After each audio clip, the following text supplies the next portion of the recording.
জলপাই বা সফেদা খাওয়ার সঠিক নিয়ম ও এর জাদুকরী উপকারিতা।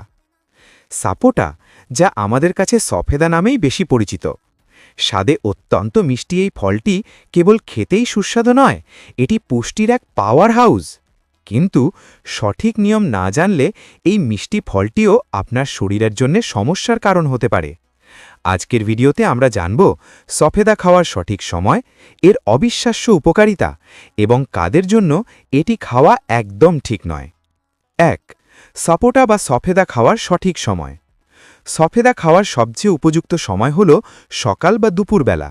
এটি প্রাকৃতিক চিনিতে ভরপুর, তাই সকালের নাস্তার পর বা ব্যায়াম করার আগে খেলে এটি আপনাকে দীর্ঘক্ষণ শক্তি দেবে। মনে রাখবেন, রাতে ঘুমানোর আগে সফেদা এড়িয়ে চলাই ভালো, কারণ এতে থাকা উচ্চমাত্রার চিনি ঘুমের ব্যাঘাত ঘটাতে পারে এবং ওজন বাড়াতে পারে। ২. দিনে কয়টি খাওয়া যাবে? একজন সুস্থ মানুষ প্রতিদিন মাঝারি আকারের ১টি থেকে ২টি সফেদা খেতে পারেন। এতে থাকা ক্যালোরি শরীরের জন্য যথেষ্ট। এর বেশি খেলে রক্তে শর্করার মাত্রা বেড়ে যাওয়ার সম্ভাবনা থাকে। ৩. সফেদার ৫টি বিশেষ উপকারিতা। প্রথমত, এটি ক্লান্তি দূর করার মহা ঔষধ। এতে থাকা গ্লুকোজ তাৎক্ষণিকভাবে শরীরে এনার্জি যোগায়। দ্বিতীয়ত, সফেদায় প্রচুর পরিমাণে ফাইবার থাকে, যা কোষ্ঠকাঠিন্য দূর করে এবং হজম প্রক্রিয়াকে শক্তিশালী করে। তৃতীয়ত, এতে থাকা ক্যালসিয়াম, ফসফরাস এবং আয়রন আপনার হাড়কে মজবুত রাখতে সাহায্য করে।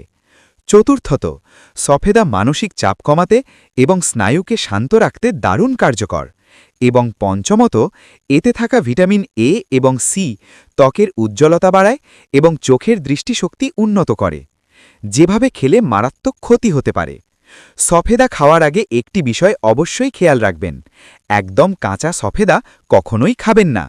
কাঁচা সফেদায় প্রচুর পরিমাণে ল্যাটেক্স এবং ট্যানিন থাকে, যা খেলে মুখে জ্বালা পড়া, গলায় চুলকনি এবং পেটে মারাত্মক ব্যথা হতে পারে। সবসময় ভালো করে পেকে যাওয়া নরম সফেদা খাওয়ার চেষ্টা করবেন।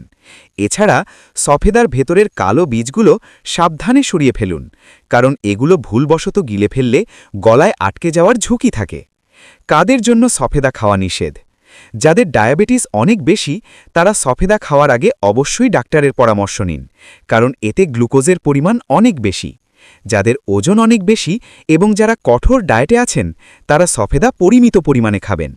এছাড়াও যাদের হজম শক্তি অনেক দুর্বল, তারা একবারে বেশি সফেদা খাবেন না। উপসংহার: সঠিক নিয়মে সফেদা খান এবং নিজেকে সুস্থ ও প্রাণবন্ত রাখুন। ভিডিওটি ভালো লাগলে লাইক দিন এবং আপনার বন্ধুদের সাথে শেয়ার করুন। স্বাস্থ্য ও পুষ্টি বিষয়ক আরও তথ্যবহুল ভিডিও পেতে